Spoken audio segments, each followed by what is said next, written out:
کیا آج کے دور میں، آج کی ڈیٹ میں ہم یزید ابن معاویہ پر لعنت کر سکتے ہیں؟ اور اس کے ساتھ ایک اور چیز، کیا لعنت اور بددعا کرنے میں کیا فرق ہے؟ کیا اس میں بددعا بھی کر سکتے ہیں اس کے لیے اس وقت آج کی ڈیٹ میں؟ بددعا کیا کرنی ہے آپ نے؟ صحیح بخاری میں حدیث ہے، مردے جو مر چکے ہیں اپنے انجام کو پہنچ چکے ہیں ان کو گالی مت دو۔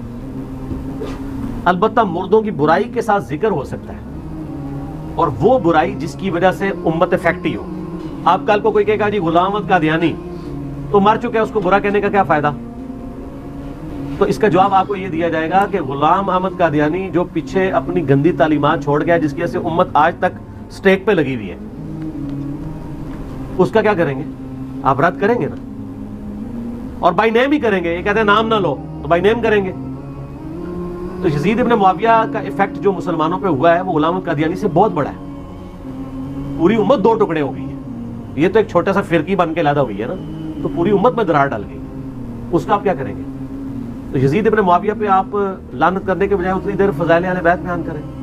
باقی اعلیٰ حضرت امام رضا بریلوی صاحب کا فتویٰ ہے، بریلویوں کے لیے عرض کیا ہے، وہ کہتے ہیں ہم یزید پہ لعنت نہیں کریں گے، لیکن جو لعنت کرے گا اسے روکیں گے بھی نہیں، ہم سکوت اختیار کریں گے، کیونکہ امام حنیفہ نے سکوت کیا، اور ہم یزید کے کفر کے معاملے میں بھی سکوت اختیار کریں گے۔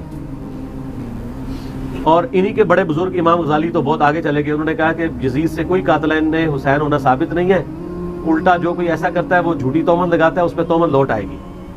تو پوری بریلویت جو ہے وہ امام غزالی ختم کر گئے، حالانکہ ہم تو ان کو اپوز کرتے ہیں کہ وہ غلط انہوں نے بات کی ہے، لیکن ظاہر ہے کہ وہ چونکہ شیعہ کے خلاف کھڑے ہوئے تھے امام غزالی، تو اس کا ٹسل کا الٹیمیٹ یہ نتیجہ نکلتا ہے کہ آپ پھر معاملات میں غلو کرنا شروع کر دیں۔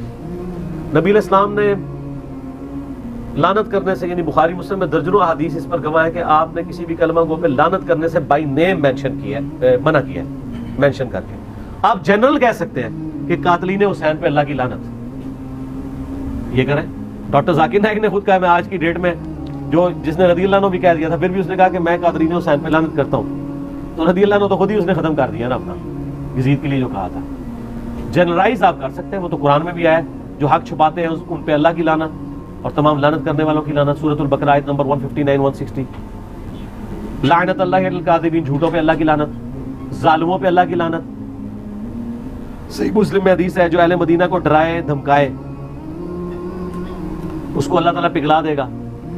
معجم الکبیر طبرانی میں اس کو سپورٹیو حدیثیں ہیں کہ اس پہ اللہ کی لعنت، تمام فرشتوں کی لعنت، تمام لعنت کرنے والوں کی لعنت۔ صحیح مسلم میں حدیث ہے، جو مدینے میں بدعت کو داخل کرے اس پہ اللہ کی لعنت، اللہ کے فرشتوں کی لعنت اور تمام لعنت کرنے والوں کی لعنت۔ تو اس طرح جنرلائز آپ فارمولے کے طور پہ تو کہہ سکتے ہیں، بائی نیم مینشن کر کے لعنت کرنے کی ضرورت نہیں، لیکن اس کا یہ مطلب نہیں کہ وہ لعنت کا مستحق نہیں ہوا۔ آپ جھوٹ بولیں گے تو میں آپ کو لعنتی نہیں کہوں گا، میں یہ ضرور کہوں گا کہ آپ نے جھوٹ بولا ہے اور قرآن میں جھوٹے پہ لعنت آئی ہے۔ تو یزید نے ظلم کیا ہے، قرآن میں ظالم کے اوپر لعنت آئی ہے۔ یزید نے فساد فی الارض کیا ہے، واقعہ حرہ کی شکل میں، خانہ کعبہ پہ چڑھائی کی شکل میں، اور سب سے بڑھ کر کربلا کی شکل میں، تو وہ لعنت کا مستحق ہو گیا فساد فی الارض کی وجہ سے خود بخود۔ لیکن آپ خود مینشن کر کے نہ کہیں، آپ جنرل یہ بات کریں۔ اور میں تو کہتا ہوں جتنا ٹائم ان لوگوں پہ ضائع کرنا ہے، آپ غلطی ہائی لائٹ کر کے سائڈ پہ ہو جائیں، فضائل اہل بیت بیان کریں، جس طرح ہم برادران یوسف کی غلطی ہائی لائٹ کرتے ہیں قرآن کی روشنی میں، اور آج تک مثالیں دی جاتی ہیں، لیکن آپ برادران یوسف پہ لعنت تو نہیں کر رہے ہوتے ہیں، تو یہ کام نہ کریں۔ اچھا، یزید کے ساتھ بہت سے لوگ نا لفظ استعمال کرتے ہیں پلید کا، یزید پلید، فاسق، فاجر، زانی، اس طریقے کو کہنا کیا مناسب رہے گا؟ پلید تو ہے نا، جس نے پلیدی تو کی ہے، اور یہ زیادہ تر اعتراض اس پہ اہل حدیث کریں گے تو ان کو بتائیں کہ آپ کے جو بزرگ ہیں نا انڈیا پاکستان بنگلہ دیش میں، شاہ اسماعیل دہلوی جنہوں نے تقویۃ الایمان لکھی ہے، ان کی کتاب چھپی ہوئی ہے تذکیر الاخوان ما تقویۃ الایمان، آرام باغ کراچی سے، میرے پاس وہ پڑھی ہوئی ہے، ہم نے جے پی جی بھی اس کا ایک کلپ میں لگایا تھا۔ وہ تو جب بھی یزید کا نام لیتے ہیں تو لکھتے ہی یزید پلید ہے،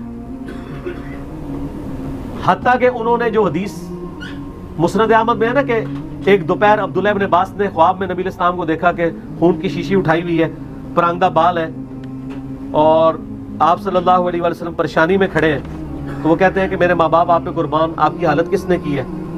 تو وہ نبی صلی اللہ علیہ وسلم ان کو جواب دیتے ہیں کہ آج میرے حسین اور اس کے ساتھیوں کو قتل کر دیا گیا کربلا میں صبح سے ان کا خون جمع کر رہا ہوں۔ یعنی ایک تمثیل اللہ نے خواب دکھائی۔ تو ابن عباس کہتے ہیں میں اٹھا، میں نے وہ دن اور تاریخ نوٹ کی، اور بعد میں خبر ملی، ظاہر انٹرنیٹ کا دور نہیں تھا، کچھ ہفتے بعد خبر آئی کہ اسی دن حسین ابن علی کو شہید کیا گیا تھا۔ اس حدیث کو نقل کر کے شاہ اسماعیل دہلوی تذکیر الاخوان ما تقویۃ الایمان میں لکھتے ہیں کہ یہ حدیث اس بات پر گواہ ہے کہ نبی صلی اللہ علیہ وآلہ وسلم اللہ کی جنتوں میں حسین ابن علی کی شہادت کے اوپر غم زدہ ہیں، اور وہ یزید پلید، بار بار یزید پلید کا لفظ لکھتے ہیں، تو وہ پلیدی تو اس نے کی ہے، تو اگر کوئی اس کے لیے فاسق بھی استعمال کرے، فاجر بھی، ان کو چھوڑ دیں۔ سن کبرا البیہقی میں عمار ابن یاسر کہتے ہیں اہل شام کو کافر نہ کہو بلکہ کہو یہ فاسق اور ظالم ہے۔ اگر صفین لڑنے والے جن میں اصحاب بھی شامل ہیں، عمار ابن یاسر سلف کا فہم، اس سلف کا فہم کہ جس کے بارے میں بخاری میں حدیث ہے عمار کی زبان کو اللہ نے شیطان سے محفوظ کر دیا، صحیح بخاری میں، اس سلف کا فہم جس کے بارے میں حاکم میں مسند احمد میں حدیث ہے کہ عمار سر کے بالوں سے لے کے پاؤں کے ناخنوں تک ایمان سے پر ہے، وہ کہہ رہے ہیں کہ اہل صفین کو کہو فاسق اور ظالم، کافر نہ کہو۔ اہل صفین اگر فاسق اور ظالم ہے، ان کا بچہ بچوڑا یزید تو کسی کھاتا ہی میں نہیں آتا، ٹھیک ہو گیا۔